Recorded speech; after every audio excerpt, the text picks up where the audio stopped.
The massive Imperial scanning vessel drifted through the darkness of space, its sensors sweeping across an unexplored sector of the galaxy. Inside the command center, First Observer Grant stood motionless, his scaled fingers tapping against the control panel. After 300 years of expanding the Empire's borders, most newly discovered worlds followed the same pattern: primitive species that quickly surrendered to Imperial might. But today was different.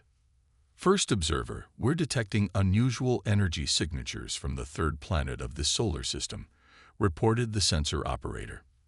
They appear to be artificial in nature.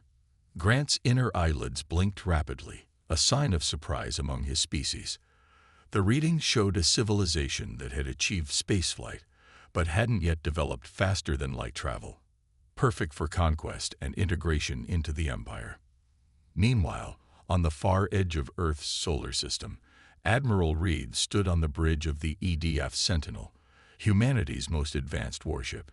His weathered face reflected decades of military service, but nothing had prepared him for this moment. "Sir, unknown vessels detected near Pluto's orbit," announced the radar officer. "Design doesn't match any known human spacecraft." Reed straightened his uniform. Humanity had prepared for this moment since they first looked up at the stars. "Send the first contact package on all frequencies. Let's follow protocol." The response came faster than expected. A harsh, metallic voice filled the bridge. "Primitive species designation 2174. This is the Galactic Empire.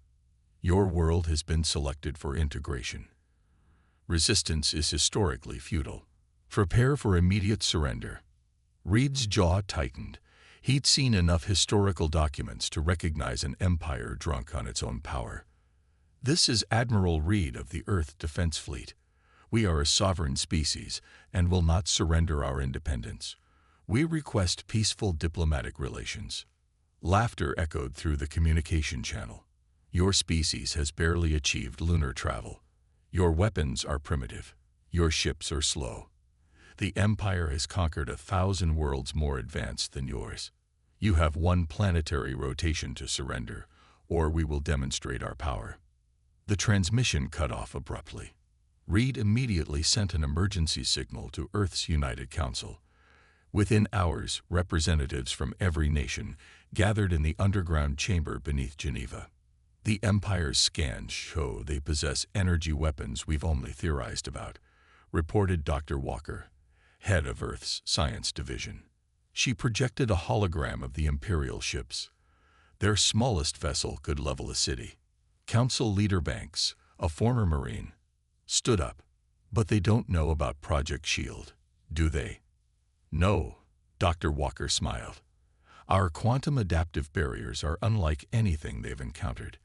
And thanks to our distributed defense network, they can't knock out our capabilities with a single strike." "What about the rest of our preparations?" asked Reed through a secure channel from the Sentinel. "The bunker networks are ready," reported General Torres. "If they strike our cities, they'll find them empty. Our industrial centers are buried deep underground, and the weapon factories on the far side of the moon remain undetected." Council Leader Banks looked around the room. They had all known this day would come. For 50 years, Earth had presented an image of scattered, divided nations to any watching eyes. But beneath the surface, humanity had prepared. They had built. They had planned. "The Empire expects us to surrender," Banks said quietly. "They expect us to kneel, like 1,000 worlds before us. But they don't understand humanity. We don't submit. We don't surrender. And most importantly, we don't fight like anyone else." The vote was unanimous. Earth would fight. As the council meeting ended, Reed received new orders on the Sentinel. "Understood," he acknowledged. "Beginning Operation First Strike." The Earth Defense Fleet moved into position, looking small and primitive compared to the Imperial vessels. The Empire's sensors would show exactly what they expected to see: outdated weapons, basic shields, and predictable formations. But appearances could be deceiving. As the Imperial deadline approached, First Observer Grant prepared to send his report to the Empire. It would be a simple addition to the records. Primitive Species 2174, scheduled for routine integration. He had no way of knowing he was about to file the most important warning in Imperial history. Humanity was about to teach the galaxy a lesson about underestimating primitive species. The first shots of the war were less than 12 hours away. The Imperial battle fleet dropped out of faster-than-light travel at the edge of Earth's solar system. 20 massive warships, each capable of destroying a continent, moved into attack formation. Commander Wilson of the Earth Defense Fleet watched from his command chair as the enemy approached. His hands didn't shake. They never did before battle. "All ships report ready, sir," his communications officer said. "The Empire is broadcasting their final warning." The same metallic voice from before filled every human ship's command center. "Your time has expired. Prepare for subjugation." Wilson allowed himself a small smile. "Send no response. Let them come to us." The Imperial fleet advanced with perfect precision, their formation exactly matching the tactics described in their military manual, a manual that Earth's intelligence services had spent years studying. The Empire had used the same attack patterns for 3 centuries, never needing to change them against weaker opponents. First Observer Grant watched from his command ship as the first wave of energy weapons fired. Brilliant beams of light stretched across space toward the primitive human vessels. "Record this demonstration of power," he ordered. "It will serve as a warning to other resistant species." But something unexpected happened. The energy beams struck the human ships and bounced off in random directions. Grant's inner eyelids blinked rapidly in confusion. "Impossible," his weapons officer shouted. "Their shields are adapting to our attacks." On board his ship, Wilson pressed a button on his command chair. "All ships, execute pattern thunder." The Earth fleet broke formation, but not in panic as the Empire expected. Instead, they split into smaller groups, each moving in seemingly random patterns that made no sense to Imperial targeting computers. The Empire's perfect formation suddenly became a disadvantage. They couldn't track the erratic human movements. "Launch fighters," Grant ordered, following standard Imperial protocol for dealing with evasive enemies. Thousands of Imperial fighter craft poured out of the larger ships. They were the pride of the Empire's fleet, each one piloted by a veteran of 100 conquests. "Now," Wilson said quietly. From behind Mars emerged Earth's surprise. Automated combat drones, smaller than Imperial fighters, but twice as fast. They had no pilots to protect, no life support systems to power, just engines, weapons, and advanced combat eye. The space between planets erupted in chaos. Imperial fighters, programmed for organized combat, found themselves fighting machines that didn't follow any known tactics. The drones sacrificed themselves in suicide runs, used their own debris as weapons, and ignored all established rules of space combat. "This is not possible." Grant slammed his fist on his command console. "They are primitive. They should be fighting according to basic warfare doctrine." But humans had never read the Empire's doctrine. They didn't know they were supposed to fight in organized formations. They didn't know they were supposed to protect their ships at all costs.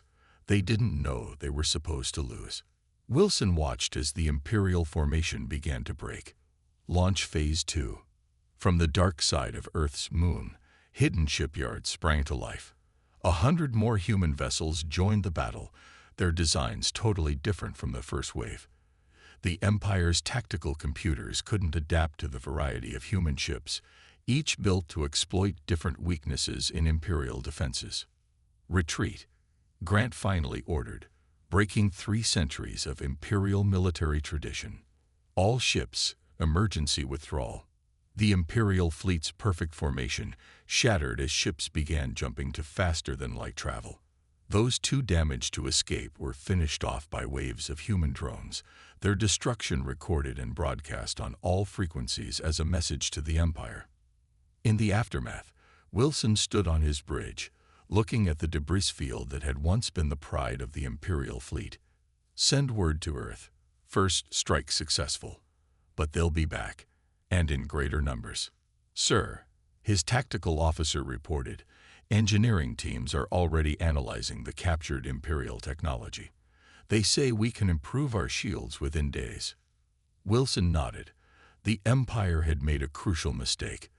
They had expected humans to fight like everyone else, to follow the rules of warfare that had governed the galaxy for centuries. But humans had never been good at following rules. As the Earth fleet regrouped, Wilson knew this was just the beginning. The Empire would return, stronger and more prepared. But they would find humanity stronger too.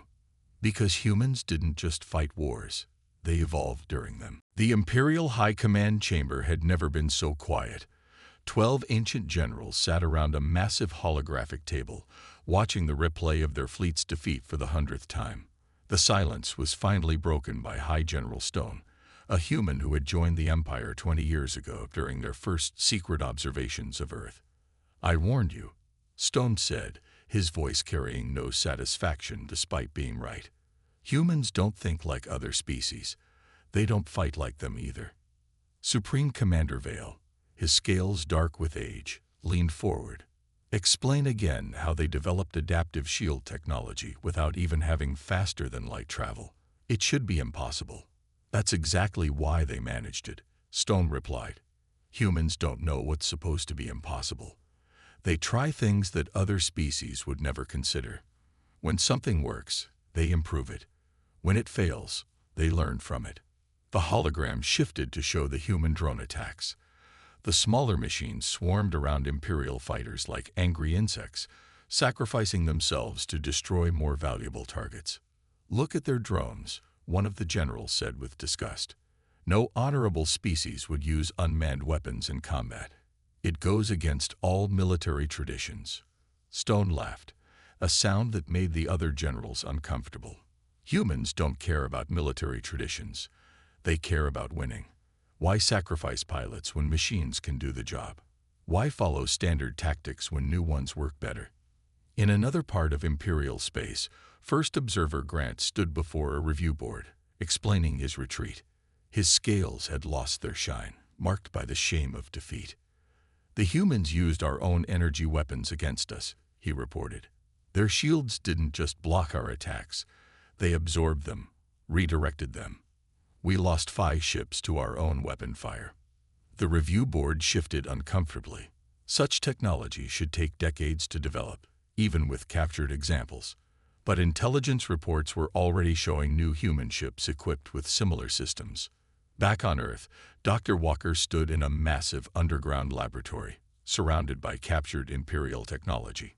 Teams of scientists worked around the clock, taking apart alien devices and combining them with human innovations.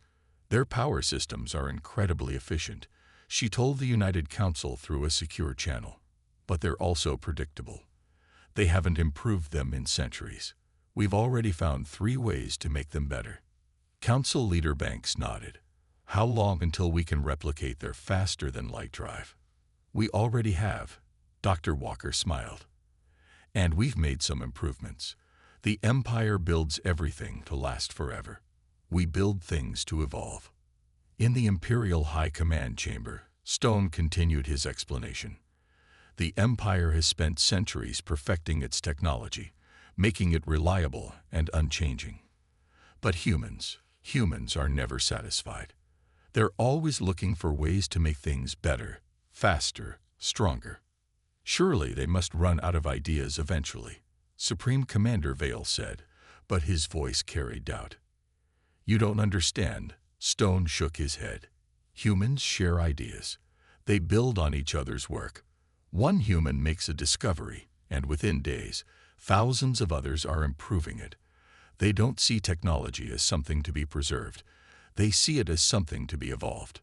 The hologram showed new images, human ships being rebuilt with Imperial technology, but in ways the Empire had never considered. Hybrid weapons that shouldn't work, but did. Defense systems that broke all the rules of known science. "We must crush them now," one of the generals declared, "before they grow stronger." "It's already too late," Stone said quietly. "The moment you attacked Earth, you guaranteed your own defeat. Humans are never more dangerous than when they're fighting for survival. As if to prove his point, new intelligence reports flooded in. Human ships had been spotted testing faster-than-light drives. Their weapons were already more efficient than Imperial designs. And worse, they were beginning to spread out, establishing hidden colonies among the stars. The Empire had ruled the galaxy for 1,000 years by being unchanging, reliable, and traditional. But now they faced an enemy that turned adaptation into a weapon, that saw combat as a chance to evolve, and that didn't even know it was supposed to lose. The real war was about to begin. The Crimson Fleet emerged from faster-than-light travel like a storm of angry stars. 50 capital ships, each 3 times larger than those in the first attack, filled Earth's solar system with their crimson-colored hulls. They were the Empire's elite force, never defeated in 500 years of service. Admiral Thompson watched them from the bridge of the EDF Normandy, hidden in the rings of Saturn. His ship, like all human vessels now, was a hybrid of Earth and Imperial technology. But the improvements humans had made would surprise their enemies. The Empire's bringing out their best toys, his second-in-command observed. Good, Thompson smiled. More things for us to learn from. The Crimson Fleet's commander, High Admiral Rex, stood confidently on his massive bridge. His red scales marked him as part of the Empire's warrior caste, bred for combat over thousands of years. Deploy in the Spear of Victory formation, he ordered. Show these primitives what real Imperial power looks like. The massive fleet split into 3 prongs, each aimed at a different part of Earth's defense network. Their energy weapons had been upgraded, their shields reinforced. They were ready for human tricks this time. But humans had learned new tricks. Launch Operation Shadowboxer, Thompson ordered. Across the solar system, human ships seemed to appear from nowhere. They had hidden in asteroid fields, inside gas giant storms, and behind solar flares. Each vessel was different, some small and fast, others large and heavily armed. None matched any Imperial ship design database. What is this? Rex demanded as his tactical display filled with targets. How are they hiding from our sensors? The answer came in the form of attack. Human ships didn't just fire weapons. They changed tactics mid-battle. Some vessels split into smaller ships. Others combined to form larger ones. Weapon systems switched from energy beams to projectiles to hybrid attacks that Imperial shields had never been designed to stop. Impossible, Rex shouted as 3 of his ships exploded. Their technology is adapting during combat. He was right. Dr. Walker's teams had created ships that could reconfigure themselves based on battle conditions. When Imperial shields blocked energy weapons, human ships switched to kinetic rounds. When the Empire adapted to physical attacks, humans introduced weapons that phased between energy and matter. They're not following any known combat doctrine. Rex's tactical officer reported in panic. Each ship fights differently. Thompson's voice came over all channels, deliberately calm. That's because we don't believe in one-size-fits-all warfare. You wanted to fight humans. Welcome to chaos theory in action. The Crimson Fleet's perfect formation began to break. Their coordinated attacks fell apart against enemies that refused to follow rules. Human ships would take devastating hits, then repair themselves using stolen Imperial technology combined with Earth innovations. Release the drone swarms, Thompson commanded. Millions of tiny machines emerged from hidden bases on nearby moons and asteroids. Unlike the first battle's drones, these were intelligent, learning from each fight, sharing data in real time. They found weaknesses in Imperial shields that shouldn't exist, exploited patterns in enemy movements that even the Empire didn't know they had. Rex watched in horror as his mighty fleet was torn apart by an enemy that seemed to grow stronger with every passing minute. Ships that started the battle as easy targets became deadly threats as they analyzed Imperial tactics and adapted. Full retreat. He finally ordered, something no Crimson Fleet commander had ever done before. Back to Imperial space. But retreat wasn't as simple as they expected. Human ships had seeded the standard Imperial escape routes with gravity mines, technology they'd developed by studying debris from the first battle. When the last Imperial ship finally limped away, Thompson looked at the battlefield with tired eyes. They had won again, but he knew the cost would keep rising. The Empire would be back with even more ships, more weapons, more power. But they still wouldn't understand. Humans didn't just build weapons. They built better ways to build weapons. They didn't just learn tactics. They learned better ways to learn. "Send word to Earth," Thompson ordered. "The Crimson Fleet is running. But we need to prepare. The Empire just learned that humans can beat their best." "And sir," his communications officer added, "our hidden colonies report they're ready to begin production of the new ship designs." The Empire had started this war expecting a quick victory over primitives. Instead, they had awakened humanity's greatest talent, the ability to turn anyone's strength into a weakness. The stars themselves seemed to dim, as if sensing the greater battles to come. Operation Thunderstrike began not with a bang, but with silence. Throughout Imperial space, communication networks suddenly went dark. Quantum relays, considered unhackable by the Empire, stopped transmitting.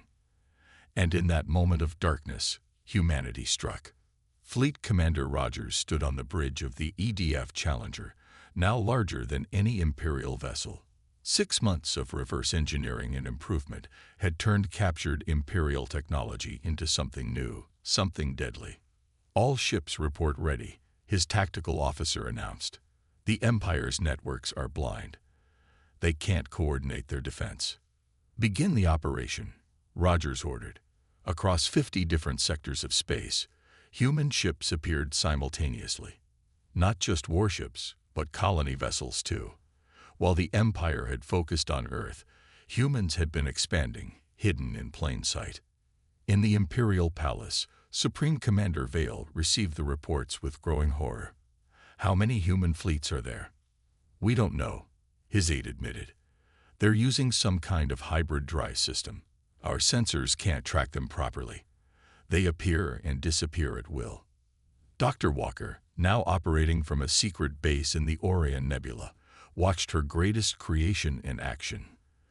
The Quantum Ghost Drive, as the troops called it, combined Imperial faster-than-light technology with human quantum mechanics theories that the Empire had never considered. The Empire built their entire defense network on the assumption that faster-than-light travel had to follow certain rules, she explained to the United Council. "We just proved those rules wrong." On Earth, Council leader Banks reviewed the reports with satisfaction. Their hidden colonies, established in the chaos of earlier battles, were now fully operational. Each one specialized in different technology, different tactics. The Empire couldn't adapt to one human strategy before 3 more appeared. "Status of Operation Thunderstrike?" he asked. "Phase 1 complete," his aide reported. 20 Imperial fortress worlds have lost their defense networks. Their garrisons are cut off from Central Command. And our new colonies are deploying their specialized forces. Each human colony had developed its own unique approach to warfare. Some built massive ships that could split into swarms of smaller craft. Others created weapons that phased through Imperial shields by shifting between dimensions. A few specialized in biological and psychological warfare, creating viruses that affected Imperial computer systems but left human tech untouched.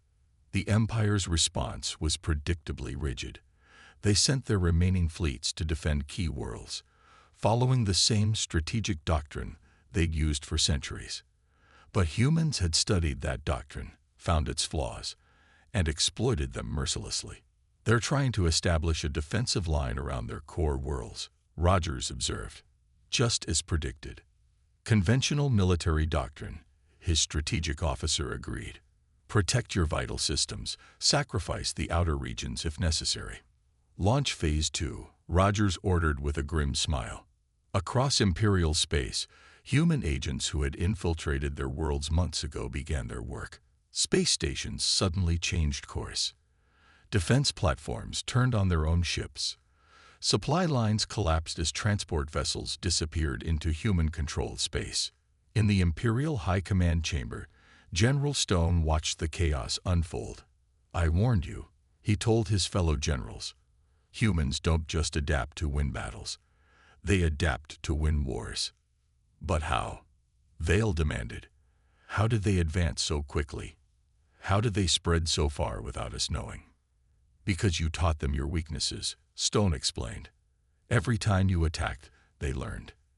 Every ship you lost gave them new technology to improve. Every tactic you used showed them what you couldn't do." The holographic display showed more Imperial systems going dark. Human forces appeared everywhere at once, using strategies that changed too fast for Imperial commanders to counter. The mighty Empire, which had conquered 1,000 worlds through overwhelming force, found itself overwhelmed instead. Rogers watched another Imperial fleet retreat in disarray. "Send word to all colonies. Phase 2 is successful. Prepare for Phase 3. The Empire had started this war thinking they were dealing with primitives. Now those primitives had evolved into their worst nightmare, an enemy that grew stronger with every defeat, that learned from every battle, and that had turned the Empire's own strength against it. The galaxy was about to learn why humans were the most dangerous species of all. The Imperial Palace shook as protesters filled the streets of the capital world. Crowds of different alien species gathered under makeshift human flags, demanding freedom from Imperial rule. Supreme Commander Vale watched from his high tower as centuries of control crumbled beneath him. "Another outer system has declared independence," his aide reported, scales pale with fear. "They say if we attack them, they'll call for human protection." Vale's claws dug into his chair. Protection. From primitives. But humans weren't primitive anymore. News had spread across the galaxy about their victories.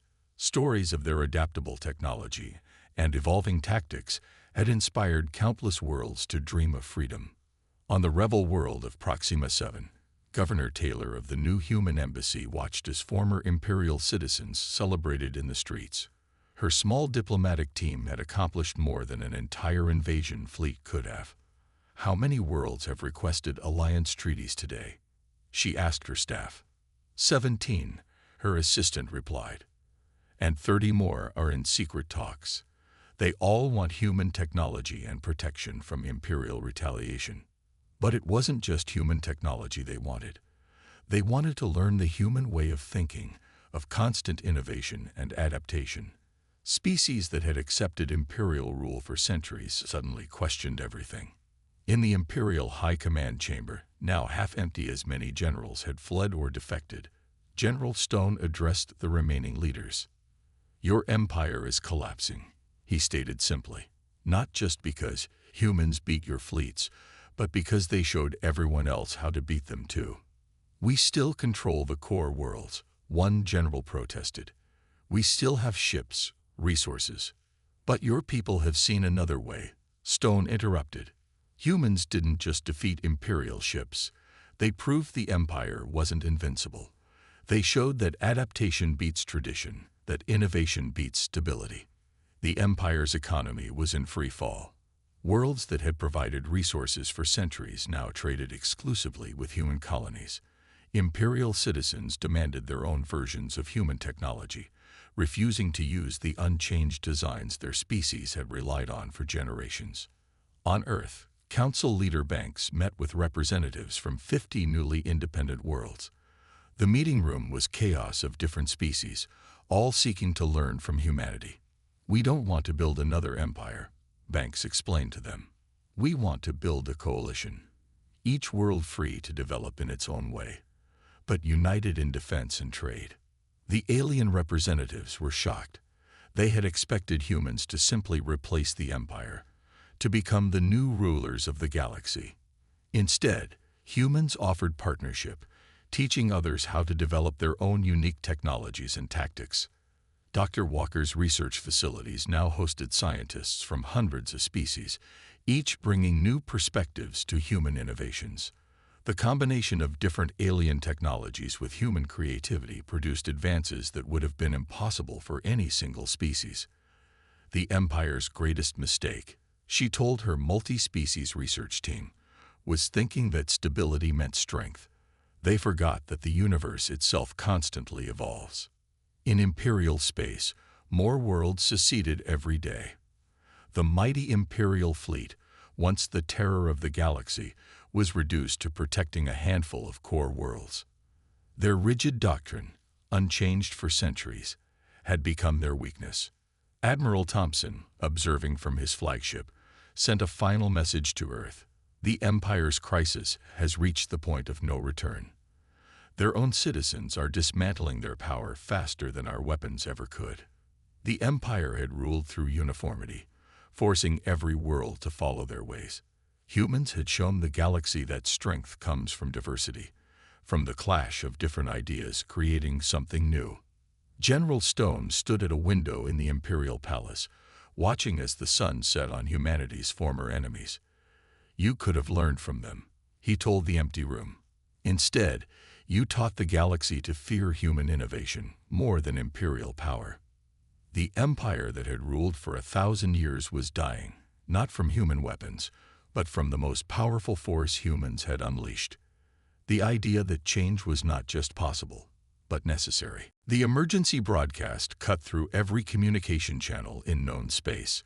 For the first time in its 1,000-year history, the Empire spoke not with commands, but with a warning.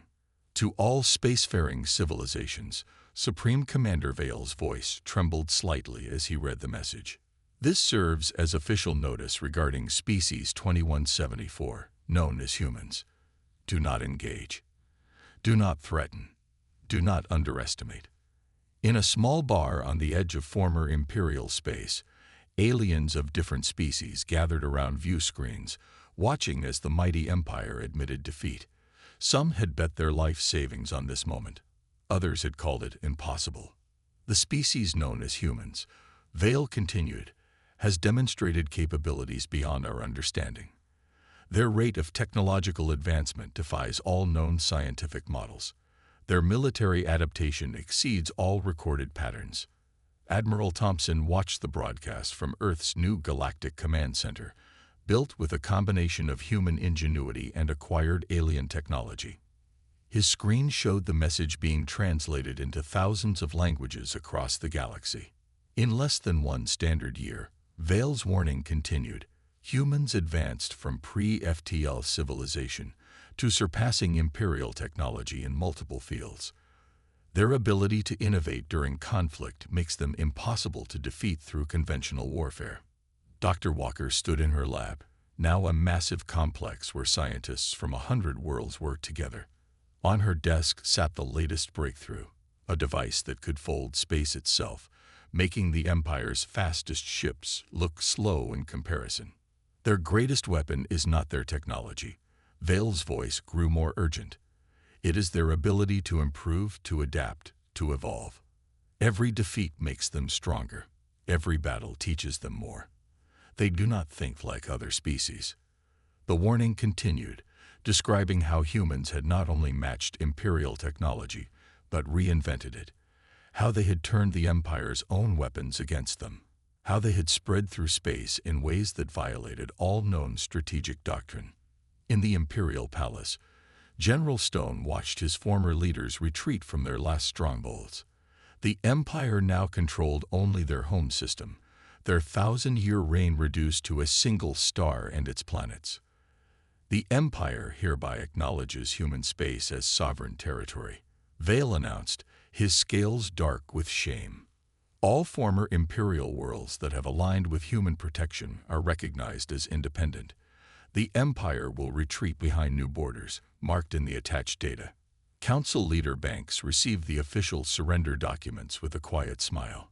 Humanity had not just survived, they had changed the very nature of galactic civilization. The rigid hierarchy of the Empire had been replaced by a network of independent worlds, each learning to innovate in their own way. Furthermore, Vale's warning continued. We strongly advise against any species attempting military action against humans.